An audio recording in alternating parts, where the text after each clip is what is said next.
Silakan ya, Rek. Aku tak di makelarmu ya. Untuk gajimu cukup 5% kayak aku. Ya, Pak, ada pertanyaan.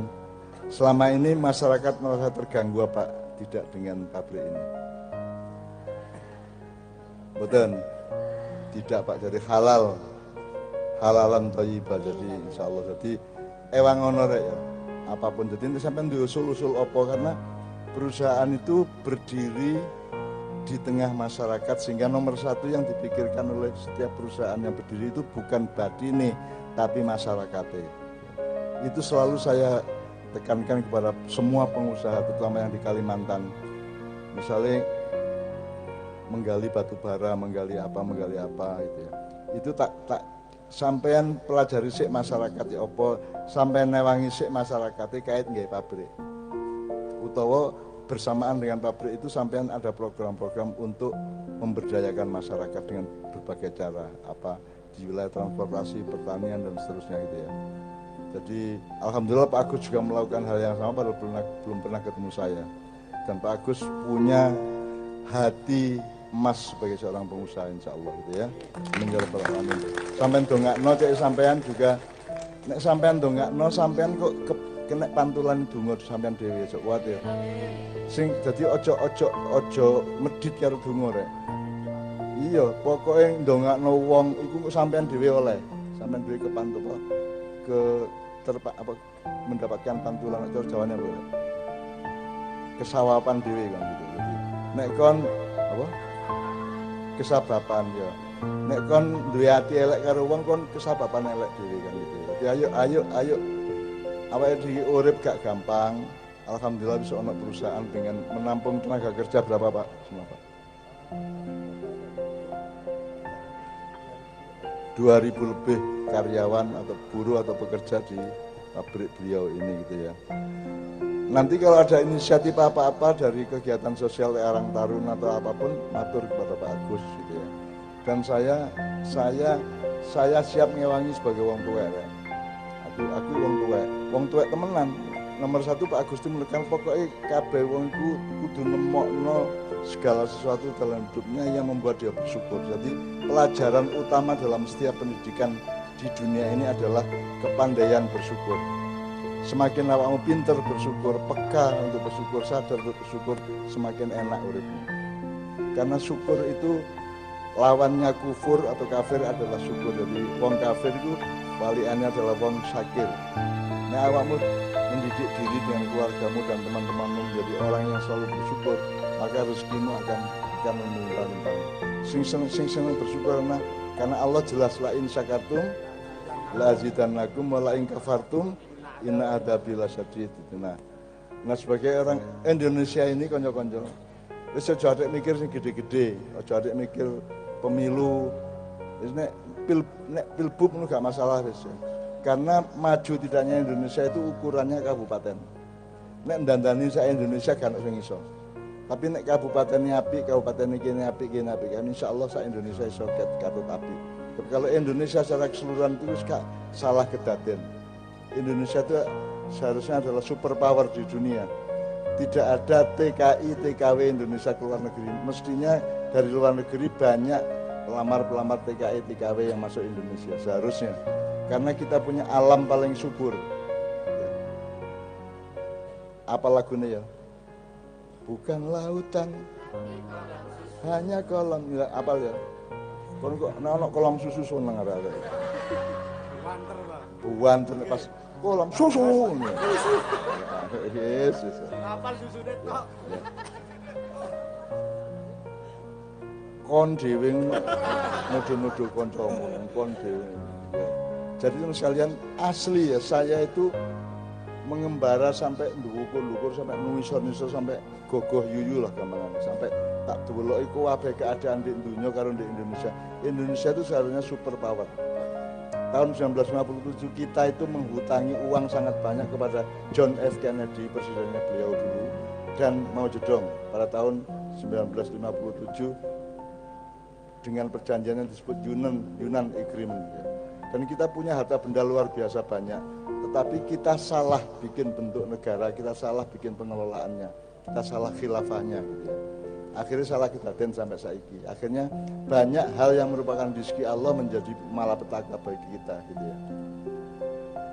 Cuman kita ini ketika mau bikin negara itu rotok kurang pas, rotok kurang rembuk gitu loh. Kita bikin negara kesatuan. Ada kemungkinan lain bisa federasi, bisa Commonwealth, bisa percikan, bisa persemakmuran dan seterusnya. Karena Mojopahit dulu adalah negara persemakmuran. Negara yang tidak ada satu kekuasaan tapi kerjasama antar percikan-percikan. Terus setiap sak peken itu 35 dina ya, sak Jawa kene apa? Selapanan ada upacara ngombe kendi emas seperti orang Indian mengisap pipa perdamaian itu. Kita tuh jadi semua penguasa dan pimpinan dari berbagai daerah di seluruh Nusantara itu kumpul di Mojopahit untuk berkeliling minum air kendi emas itu, jadi upacara kendi emas jenenge. Itu kita tuh persemakmuran. Negara kesatuan itu dimulai oleh Panembahan Senopati ketika awal Mataram kedua, setelah Demak, setelah Pajang. Tapi nggak usah tak no. Wong itu para stakeholder negara sendiri tidak pernah mengurusi itu. Jadi penting awakmu di Kabupaten Malang, di desamu, di kecamatanmu, awakmu kompak satu sama lain, saling menolong satu sama lain, dan ojo muring-muringan, ojo dikit-dikit sini, dikit menista, dikit-dikit ini ya. Awakmu rembuk, yang banyak musyawarah dan jembarkan hatimu, luaskan hatimu, segarakno hatimu ya, supaya kita mendapatkan kemaslahatan di masa depan. Karena kita punya masa depan yang kalau kita benar berlaku sekarang, masa depan kita itu luar biasa. Tidak perlu menunggu 2045. Lebih cepat dari itu kita bisa menjadi super power dunia kalau kita mau. Tapi kita bisa berbuat 100 kali lebih hebat daripada itu. Rakyatnya paling tangguh, Bu En. Rakyat Indonesia itu paling tangguh. Saya lihat Malang aja sekarang sama keliling ke Kecamatan itu kan sangat maju secara material, secara ekonomi sangat maju karena wong Jawa itu ubet pol. Ubet itu apa ya? Betul. Ubet itu pokoknya super effort. Telaten nggak ada bahasa Indonesia. Telaten itu apa ya? Bukan teliti, Bu, telaten. Telaten itu tekun, gigi, sabar. So doing things with rajin, tekun, teliti, telaten, kadek titen. Nah, banyak sekali etos-etos Jawa yang tidak ada dalam bahasa Indonesia, Inggris atau Arab.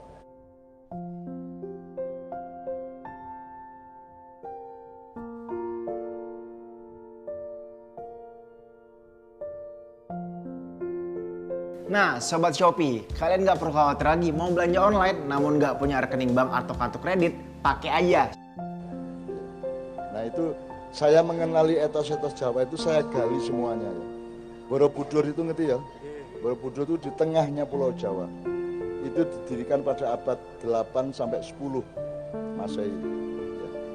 Itu berarti 1 abad setelah hadirnya Nabi Muhammad di Arab. Di Borobudur itu bukan bangunan mall, bukan bangunan ekonomi.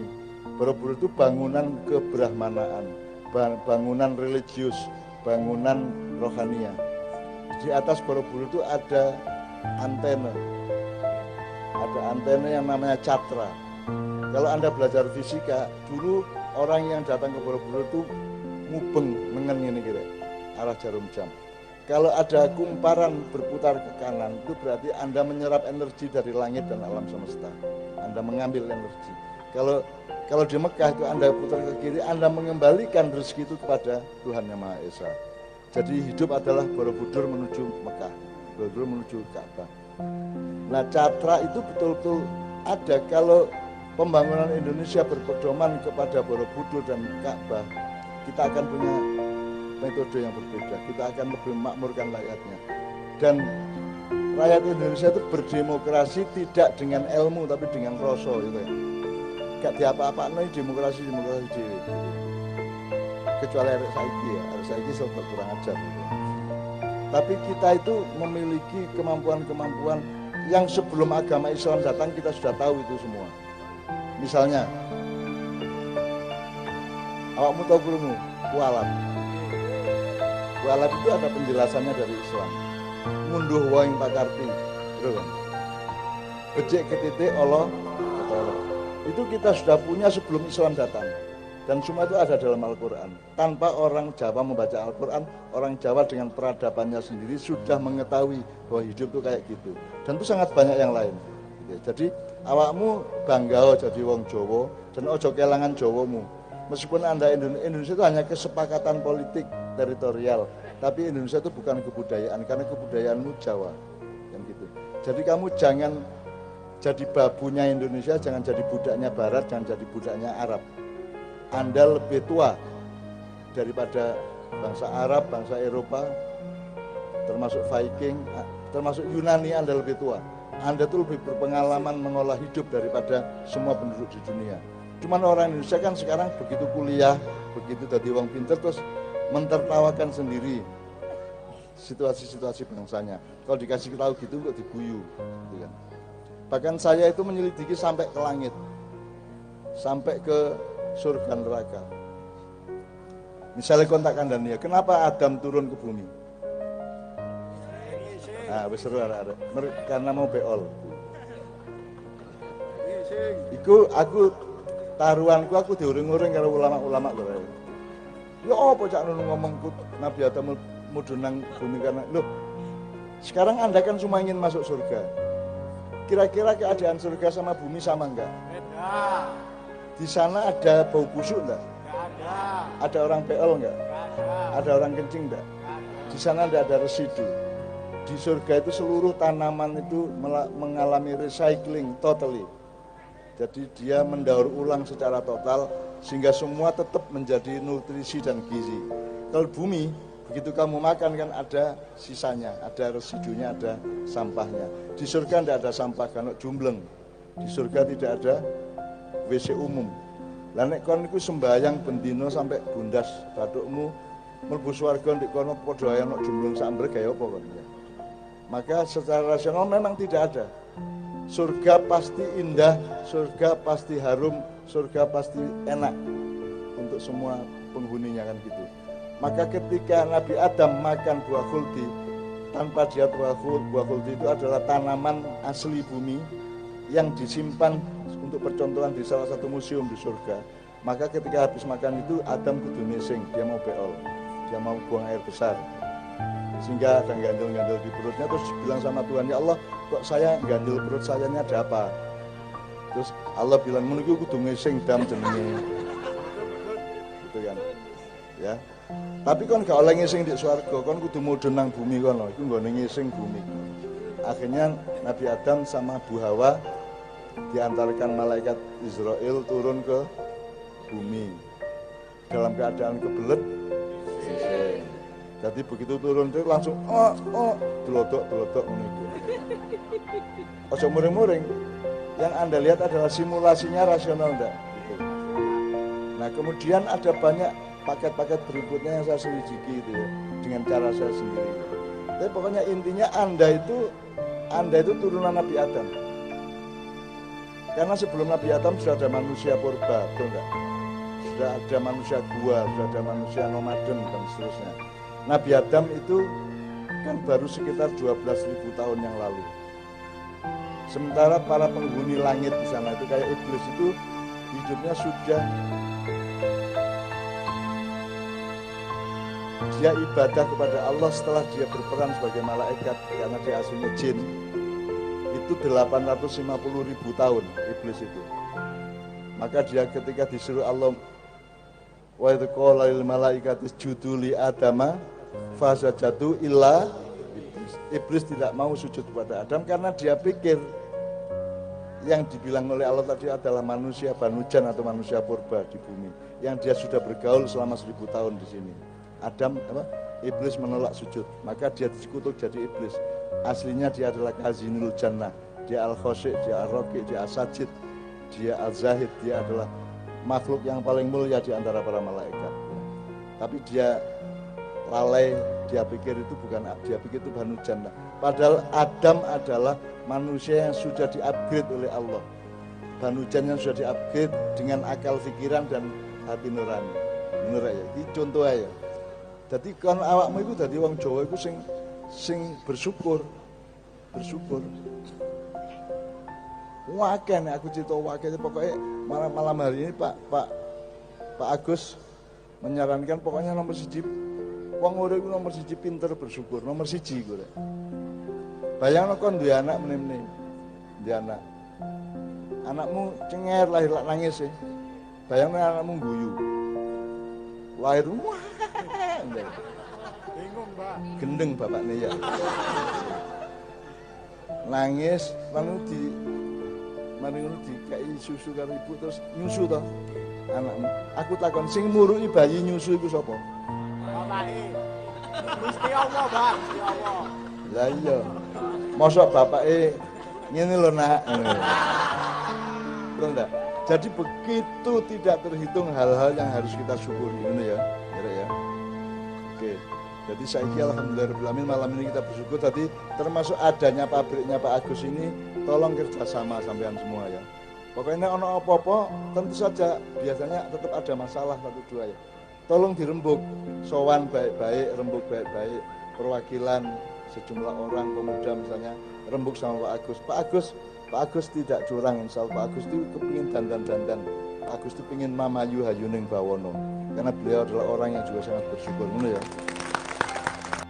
Oke ya teman-teman sekalian, pokoknya kuncinya malam ini bersyukur ya. Seluruh hal itu Anda kuncinya bersyukur. Apapun yang terjadi, balik bersyukur lagi, balik beriman lagi, balik bersyukur lagi ya. Dan Anda akan dibimbing oleh Allah nek gelem ngono terus. 3 kali Anda membuktikan bahwa Anda adalah manusia yang pandai bersyukur dan tetap beriman, maka Anda akan sama Allah dibimbing untuk mendapatkan kesejahteraan yang lebih tinggi. Kegembiraan Anda semua malam hari ini mudah-mudahan juga merupakan kegembiraan para penghuni langit, para penghuni alam semesta yang maha luas, dan syukur juga merupakan senyuman dari Allah SWT untuk hidup Anda semua. Amin ya rabbal alamin.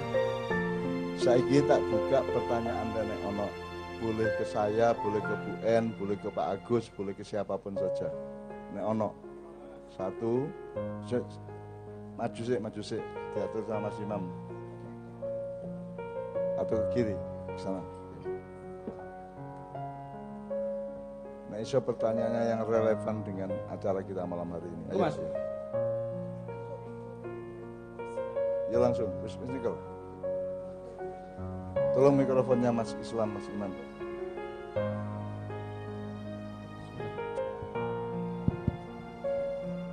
Bismillahirrahmanirrahim. Saya mau tanya ke Pak Agus. Ngadep penonton ya. Saya Yusuf dari Blue Lawang. Saya mau tanya ke Pak Agus. Pak Agus itu kan sudah lama di dunia entrepreneur atau di usaha ya Pak Agus ya. Saya tanya 2 hal. Yang pertama, apa keistiqomahan Pak Agus atau hal yang dilakukan Pak Agus terus-menerus dari awal sampai sekarang itu? Yang kedua, sama prinsip apa yang dipegang Pak Agus untuk terus menjalankan perusahaan ini? Oke, tepuk tangan untuk pertanyaan yang menurut saya yang ngono ki golek ilmu rek golek poke. Ojo mek ngerakoti woe tapi juga ditelok sampai oyote, sampai buminya, bahkan sampai tata surya dan alam semesta ini ya. Dicatat dulu pertanyaan kedua. Bismillahirrahmanirrahim. Kula badhe tangleten Banun.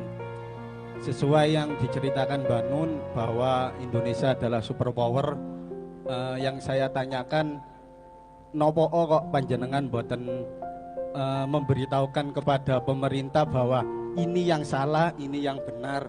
Nopo harus pemerintah dan jenengan, nopo panjenengan sing dugi pemerintah, ngoten Banun. Oke, yang ketiga. Assalamualaikum warahmatullahi wabarakatuh. Nami kula Alvin Izzuddin saking Malang.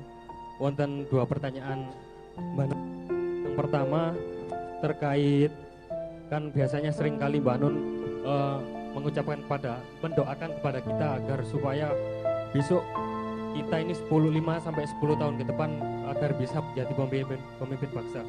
Lalu bagaimana cara kaum muda, kaum penerus bangsa ini kelak bisa ikut berkontribusi untuk mengelola negara, provinsi, kota.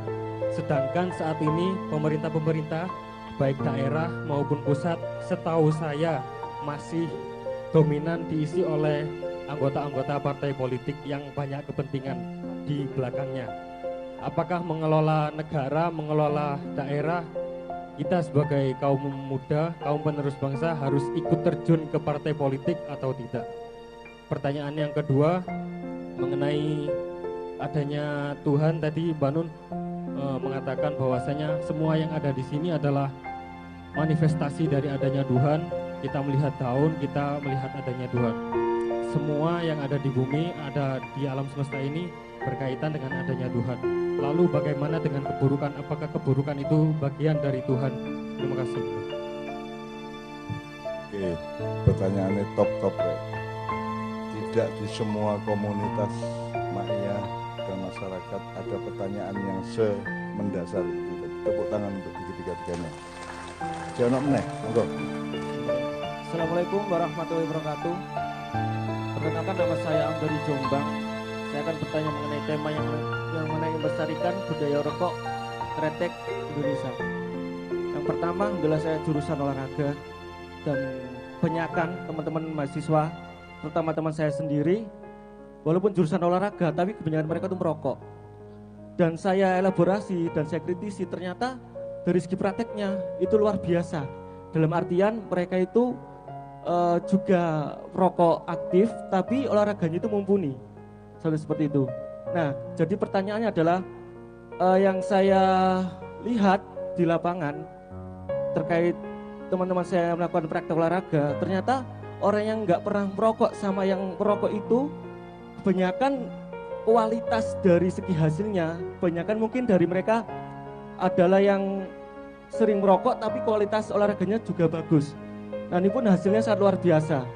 Nah, mungkin saya tanya ke Bapak Agus, apakah kandungan dari rokok hanya nikotin saja ataupun ada kandungan yang lain sehingga dari mereka ini, teman-teman saya sendiri yang merokok aktif ini mempunyai tenaga yang luar biasa, namun hasilnya juga sangat luar biasa. Terima kasih. Assalamualaikum warahmatullahi wabarakatuh.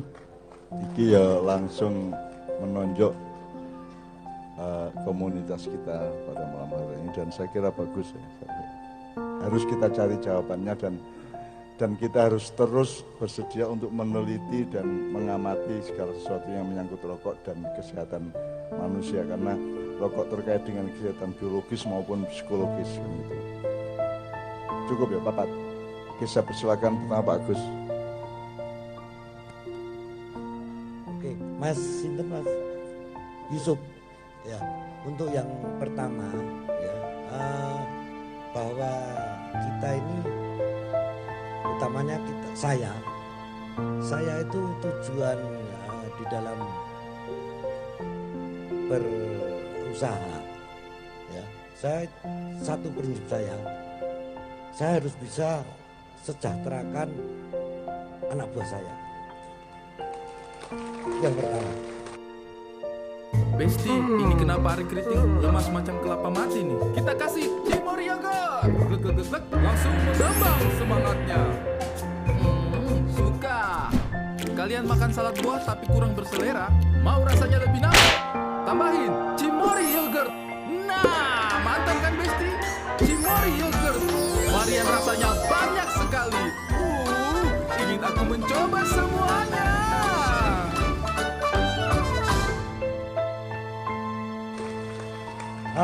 Mungkin semua hanya orang tertentu, orang dekat saya yang tahu di saat kita pernah kesusahan kebakaran ya. Karyawan saya tahu semua, itu saya kumpulkan.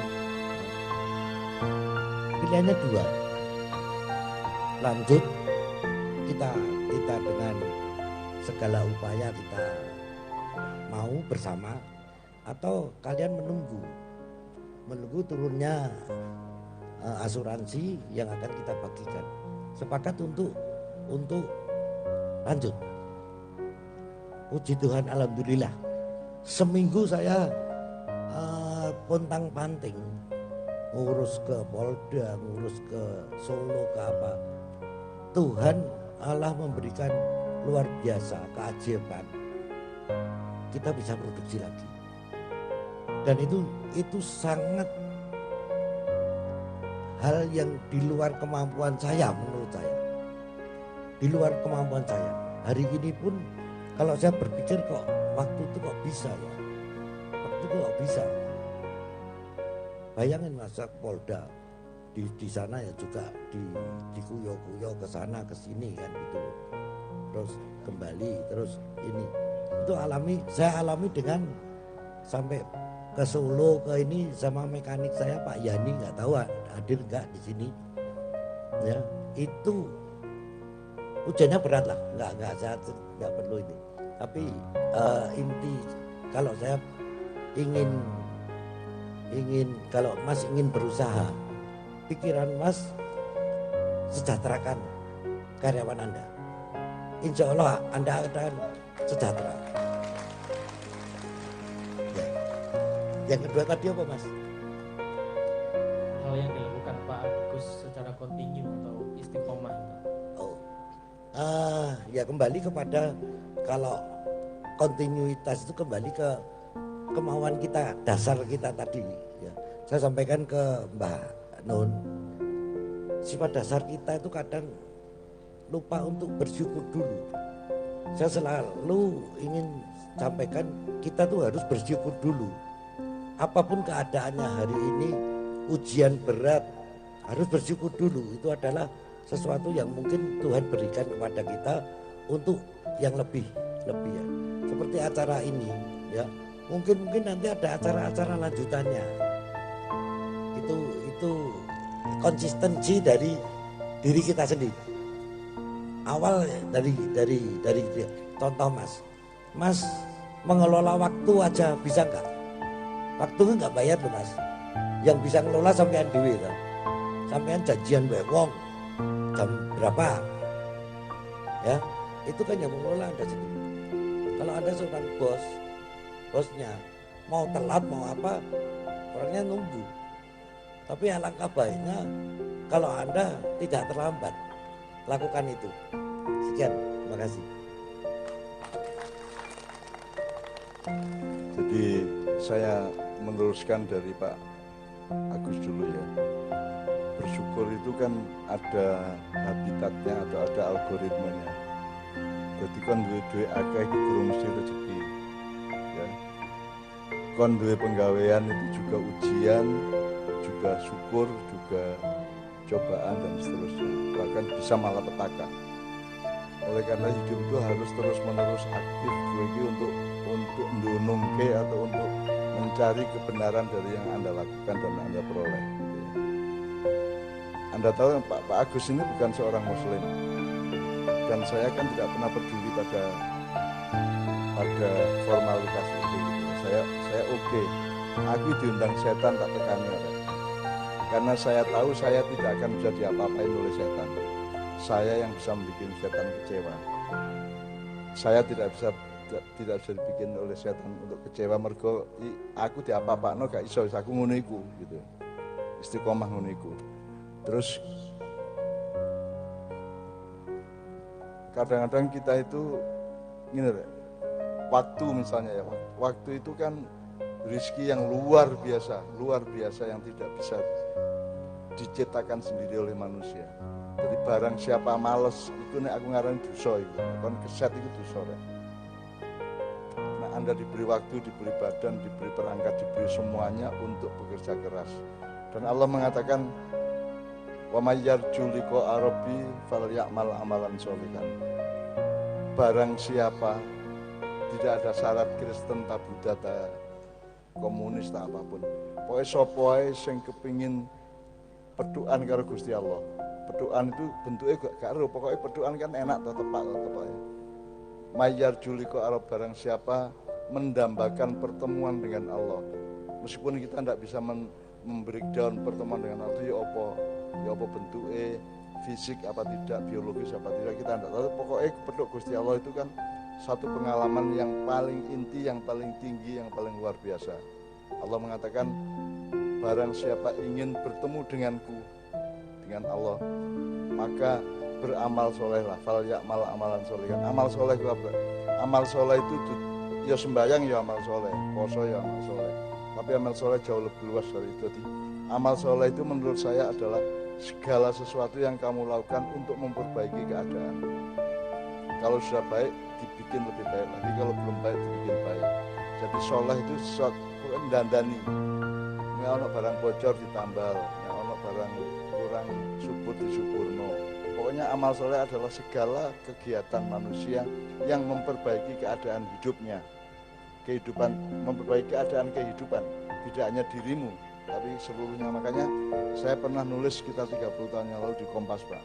Judulnya adalah Buruh adalah Kekasih.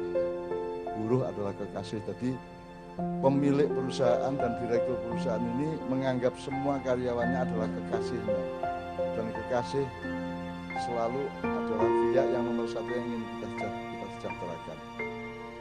Jadi nek kepin perusahaanmu lho sing iki pabrik iki gak ono sing nyambut gawe. Itu yang jenenge manunggaling kawula Gusti.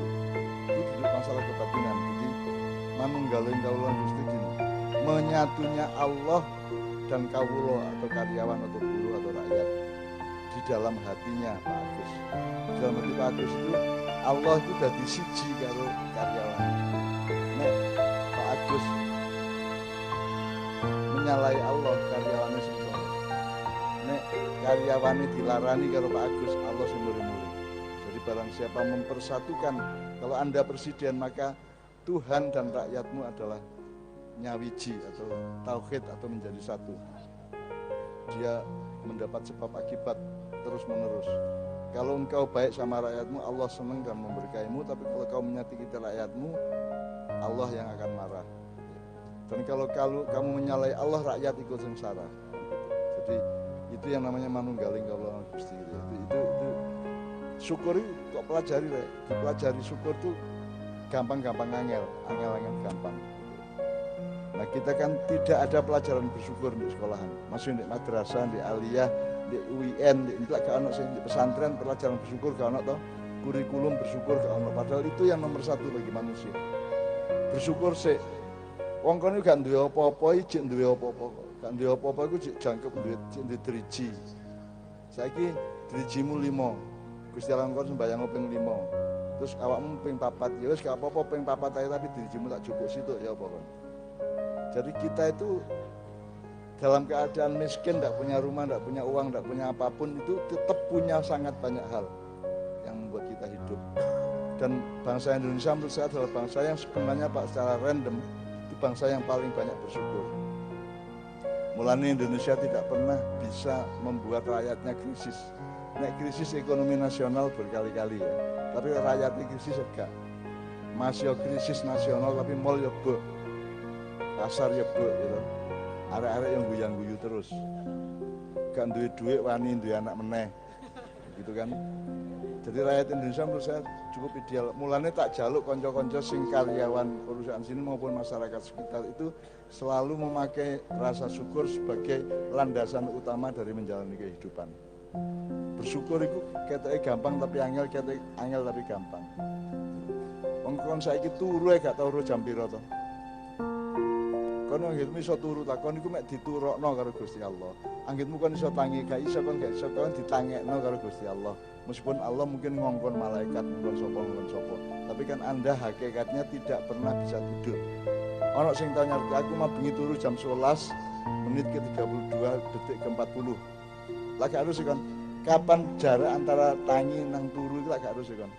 Itu semua dalam kuasa Allah. Jadi awakmu itu gak iso apa-apa. Kita itu tidak berdaya, makanya ojo pisan-pisan megat awakmu tuwa Gusti Allah. Itu namanya bersyukur yang nomor satu. Selebihnya adalah semua yang kita gunakan tiap hari ini. Bayangnya dirijimu gak ngene rek. Iki ciptaan yang luar biasa diriji iki. Nek kok gawe ngurek-urek kuping sing ndi? Nek gawe opel sing ndi? Nek gawe ngempoki kabeh ngene. Artinya ini tidak hanya diriji tok, ciptaan konsep arsitektur diriji itu luar biasa. Ono jempole, ono unjuke, ono jari manis, ono jari tengah, ono jari iki disusun karo Allah sedemikian rupa. Bayangno iki nek iki diganti nggone wis. Jari tengah deleh tengen dhewe. ganteni kelingking dadi jempol. Matek kan. Jempolmu dadi kelingking kan wangil kan cewek ayangnya kan. Jadi itu aja udah luar biasa. Jadi Allah itu menciptakan segala sesuatu secara sangat sempurna. Jadi misalnya saya ikon liwat di jalan, ono tikus mate, badek ambune, terus kok kepingin muntah biasanya terus buang gitu ya. Nah perjalanan dari irungmu ambu badek itu nang mutah itu ada mekanisme. Jadi irung ambu badek lapor nang ati. Atine ngongkon uteke, ya apa iki ana badhek kaya ngene iki. Terus uteke rapat dhewe dilaporno nang ati meneh. Terus iki menurut pikiran ojo dilek iki ambu kaya ngene, utahno. Akhire ati ngongkon nang tenggorokanmu untuk mutah. Jadi itu perjalanan birokrasi yang panjang mek soal mutah tok. Saiki bayangno kon saiki suwoge ndek bojo wayu, mobilmu top nomor 1, Alphard TK. Alphard ya. Tapi kon gak iso ngrasakno legi. Dan ilmuwan gak ero sing garai krasa legi ku ya apa gak ero. Pokoke ruwe legi ngono tok. Nek kon dikon legi ku ya apa sih? Coba definisikan legi itu adalah ya. Itu bukan definisi. Definisi itu ya tentang legi itu tok. Kalau gak iso ngrasakno. Kon legi mergo ana liyane jenenge asin, ana pahit, ana asem, ana kecut gitu ya. Tapi kamu hanya bisa komparasi. Tapi kalau kon jelasno legi tok ngono gak iso kon. Legi ku ya apa? Kudu kok rasakno lah. Pedes iku ya apa? Gampang ngleruso lombok, iku pedes. Tapi nek ana wong gak gelem ngleruso lombok kok kandhani niki pedes lho, dhek gak ero pedes ku apa. Jadi kan saiki bayangno ya. Lombok iso dadi manfaat ta saiki. Berapa triliun rupiah yang berasal dari Lombok, ono tempe penyet, ono dodol sayur, ono dodol apa? Sate, pecel lele, ono pecel apa segala macam itu kan Lombok itu biyen kira-kira mbah-mbahmu biyen. Ketika gurung ono teknologi, gurung ono kebudayaan, gurung ono warung, gurung ono kuliner, iku kepethuk misale kon saiki di alas ijen gurung ruh warung ya, gurung ruh apa-apa ya. Terus kepethuk Lombok, terus kok jajal kok terus kira-kira Lomboke kok pangan tak kok buah. Kok utama. Nah, berapa juta orang yang dulu nyeklus Lombok terus utahno. Sehingga akan ada kesimpulan sosial dan budaya bahwa Lombok itu mencelakakan, mergo mesti garane tersiksa cangkem. Jadi suwe rek Lombok iso dadi sambel itu suwe, mungkin berabad-abad. Kayak kepethuk bahwa Lombok itu enak nek dicampur. Terus manut kepethuk terase, kepethuk brambang, ya kepethuk uyah, kepethuk tomat, itu suwe prosesnya. Kon karek mbadok tok saiki. Ngono. Itu proses yang sangat lama. Malah kita harus berterima kasih kepada bangsa kita yang menemukan Lombok, yang menemukan sambel, yang menemukan rawon sambel, tapi beda karo rawon nguling misalnya gitu. Bebek sambel, bebek goreng tapi beda karo bebek selamat umpamanya ya. Kita harus terima kasih kepada mereka semua. Biyen Lombok itu mesti dibuat, mesti diutahno, Pak. Mesti, gak mungkin ana wong nek pelem ngono gampang kan dikerakoti rada enak diterusno. Tapi nek Lombok apa meneh kemiri wis, ya apa? Kemiri iku lho. Ya uyah kan kok kremes sithik ngene kan wis muta-muta ya. Saiki bangsane kemiri apa wis. Godhong salam iso dadi rahmat kaya ngono. Anggitmu gampang ta nemokno. Kon lak sekarek mbadok. Tapi penemuan godhong salam saiki di Amerika yang godhong salam, di Taiwan, di Cina ya godhong salam. Jadi godhong salam itu sangat laris. Anggitmu biyen gampang ta nemokno godhong salam itu berguna dan enak kayak ngono. Itu sangat sukar. Maka rasa syukur itu karena kok doleki gak ono enteke rek, sembuh warang ki top wis. Gurung meneh cewek. Cewek anggitmu sejak awal wis pinter cewek ngono ta. Nek nyusu hanya langsung diuruki karo malaikat. Nyusu ya. Bapaknya gak perlu nguruki. Engko dadi anake dadi lho. anaknya mergo diwuruhi bapaknya akhirnya berpendapat oh ternyata susu itu rasanya kayak rokok gitu. Mergo bapaknya saya nyontoni tuh. Nanti kayak bapaknya terus kayak anaknya terus oh, ternyata susu itu rokok kan. Simbolan. Jadi teman-teman nek kon gelem simulasi. Simulasi itu campuran namanya amsal. Kalau Anda mau bikin amsal terus-menerus kok diwalai semua itu sangat penuh rasa syukur. Sangat penuh rasa syukur. Itu semua kayak barang ngono akeh rek. Apa meneh didoleki gantek-entek iku. Aku sering nek mayan ngomong, iku awakmu lak ndek barang ah.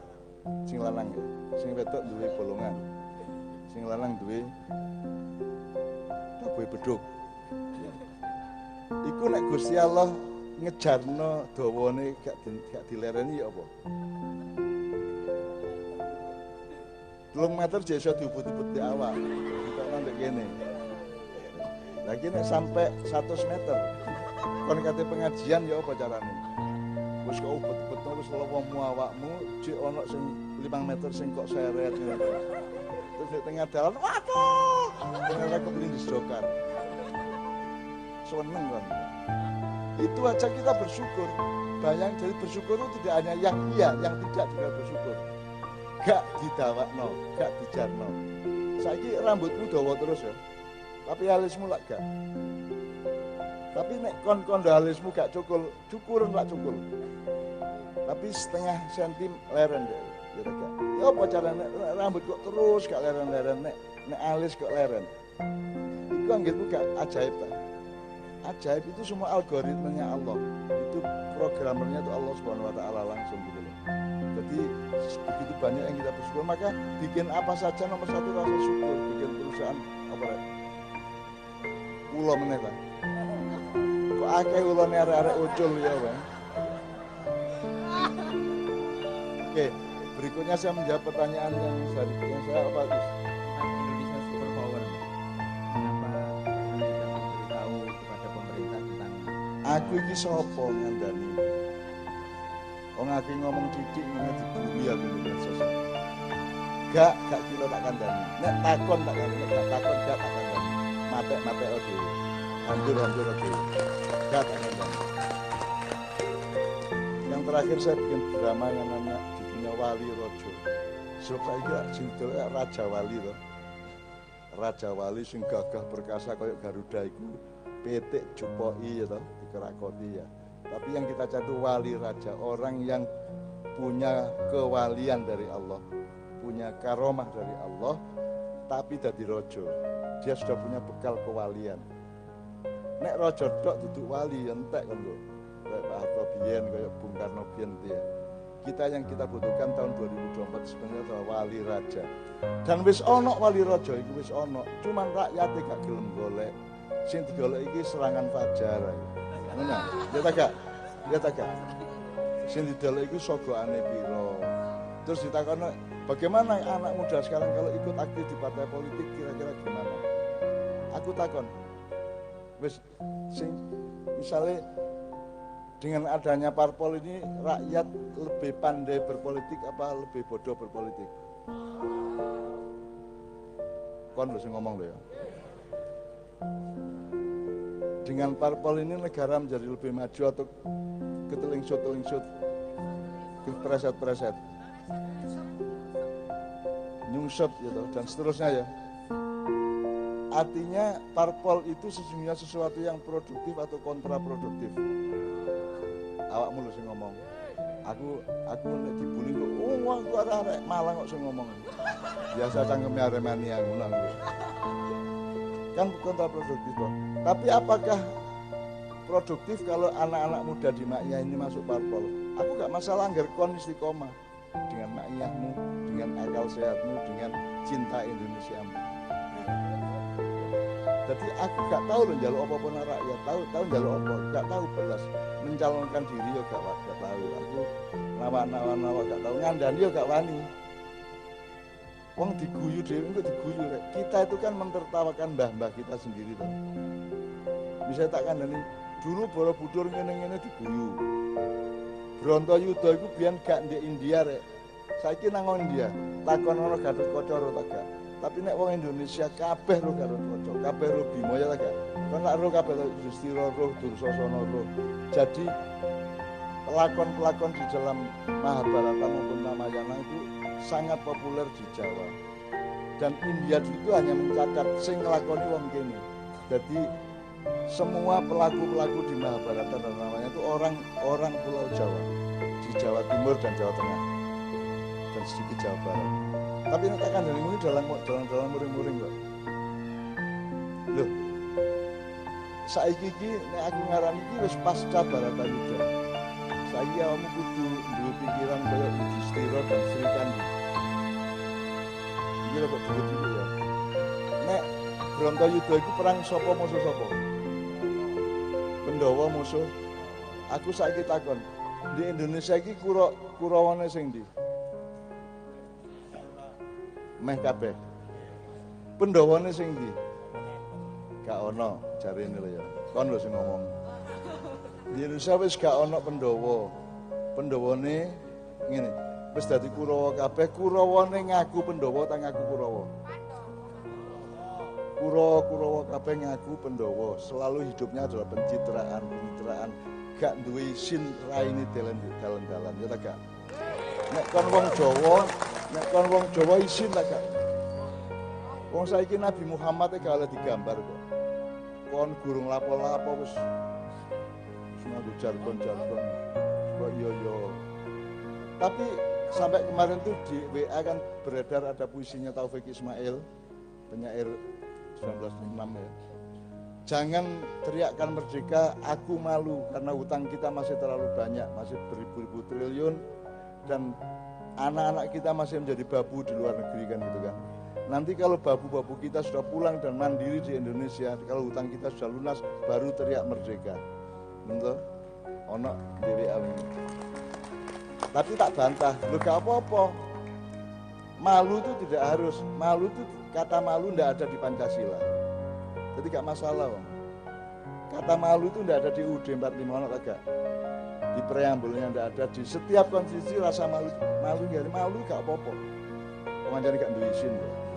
Kan gitu. Jadi aku ngerespon nggak apa-apa. Kenapa malu? Wong malu itu tidak wajib kok. Malu itu tidak ada di Pancasila kok. Dan memang kita kan tidak punya malu kan. Punya kemaluan tapi tidak punya malu kan.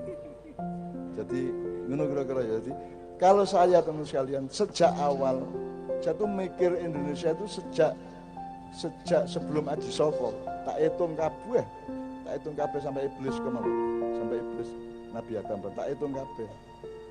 Jadi saya memperhitungkan Borobudur, saya memperhitungkan jadi gini, apa sebabnya keraton Mojopahit gak ono? Apa sebabnya keraton Singosari gak ono? Gak ono toh? Karena bangsa kita tuh tidak mikir materialisme. Materialisme dingin. Ini bukan soal Hindu ya, tapi ada 4 kualitas manusia, ada kualitas Brahmana, kualitas Satria, kualitas Sudra dan kualitas Pariya.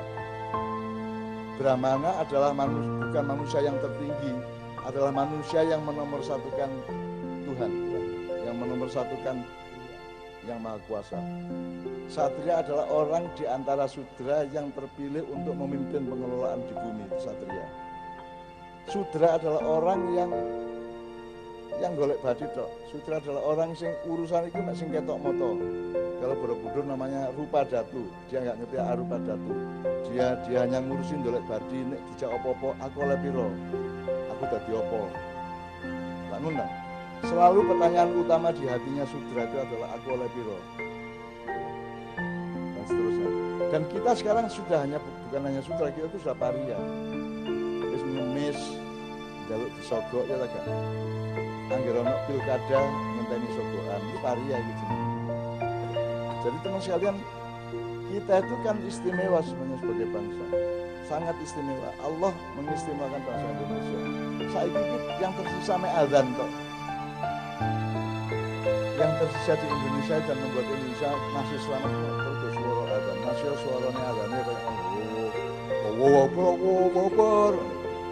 gak apa-apa, tapi yang penting azan dari Irian Jaya sampai Aceh itu azan terus, onok terus. Dan itu malaikat melaporkan kepada Allah bahwa saelele bangsa Indonesia jik sembahyang. Masih sembahyangnya yang ngono iku. kadang iya kadang enggak, kadang temenan kadang enggak ya.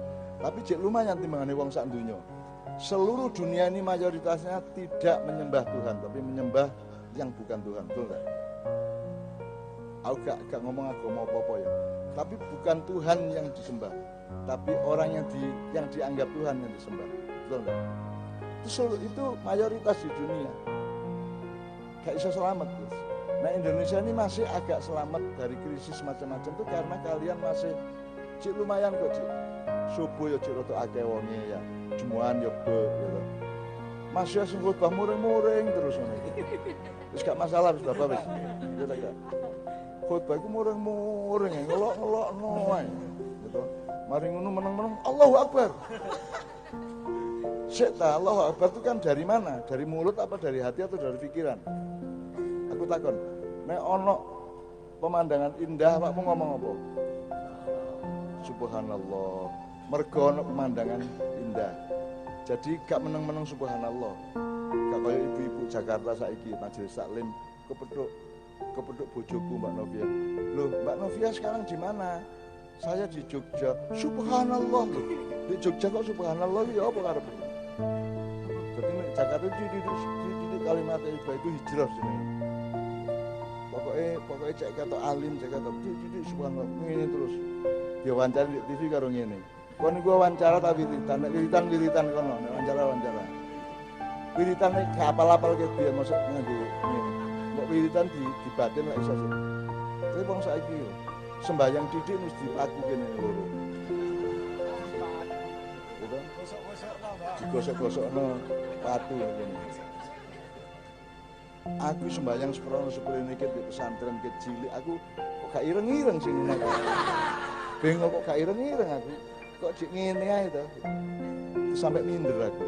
Jadi teman sekalian, tapi masih lumayan kok. Orang Indonesia lumayan disayang oleh Allah dan tidak hancur. Dan saya tidak pernah percaya bahwa Indonesia akan mengalami kehancuran. Sebab rakyat Indonesia kalau negara gak apa-apa.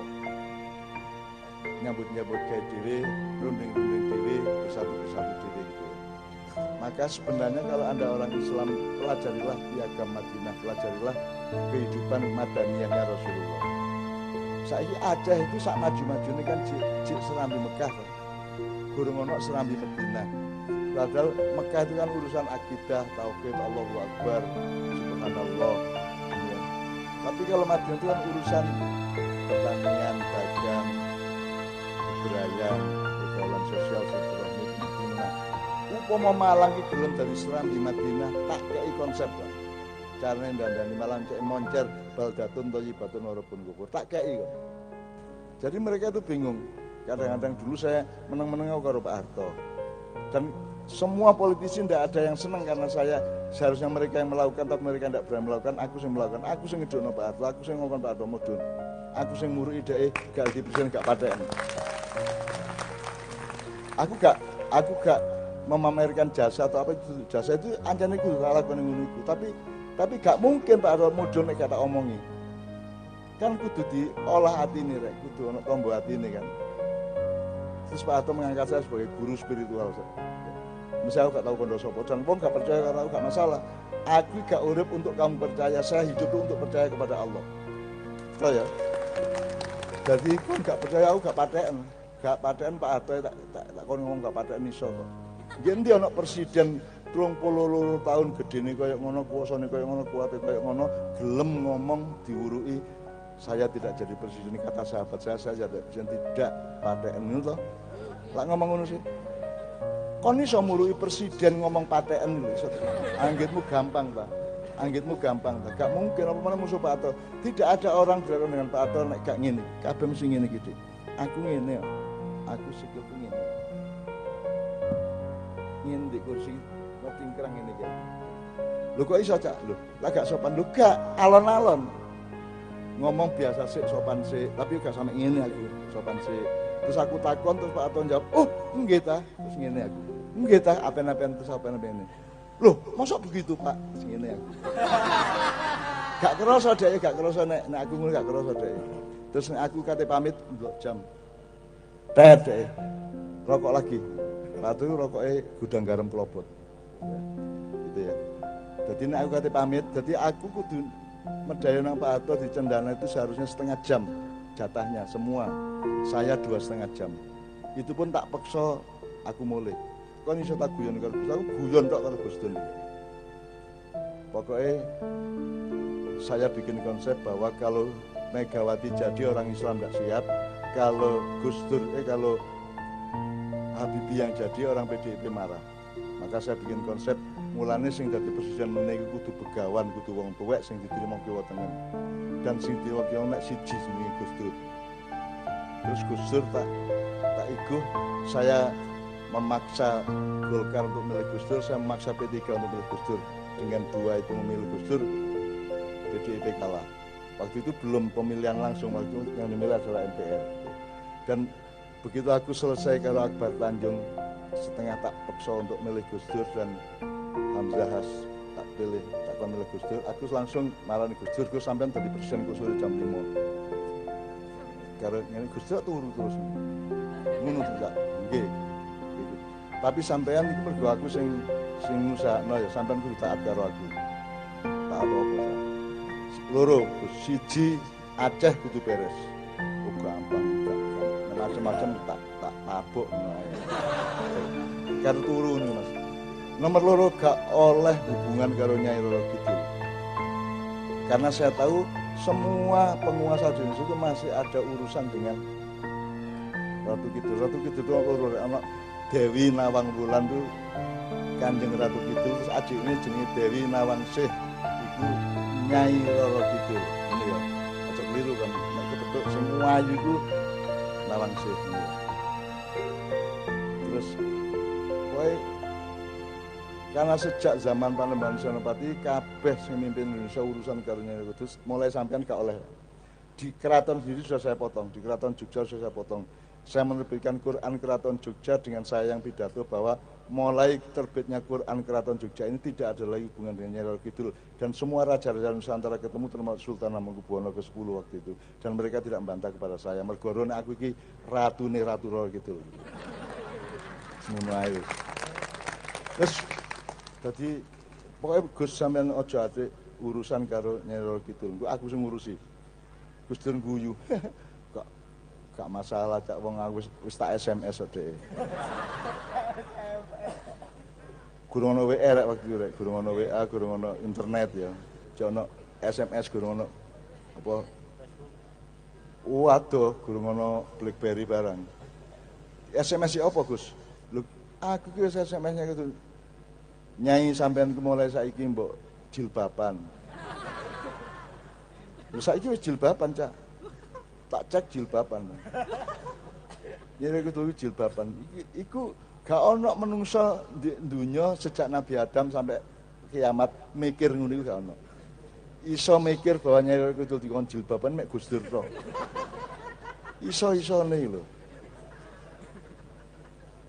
Akhirnya ya wis pokoke Gus Dur dadi dan saya teman-teman sekalian nek aku kepengin dadi wapres, aku kepengin dadi menteri dengan sangat mudah karena aku sing ngunggahno Gus Dur.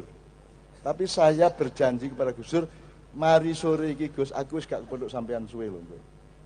Jadi saya tidak mau ketemu Gus Dur sebagai presiden. Karena saya khawatir Gus Dur kok merasa kudu ndadekno aku apa-apa gitu loh. Dan aku mengamankan Gus Dur dan saya Gus aku gak usah lapo-lapo pokoknya sampean wis munggah alhamdulillah aku tak mulih, tak nang Menturo ngono.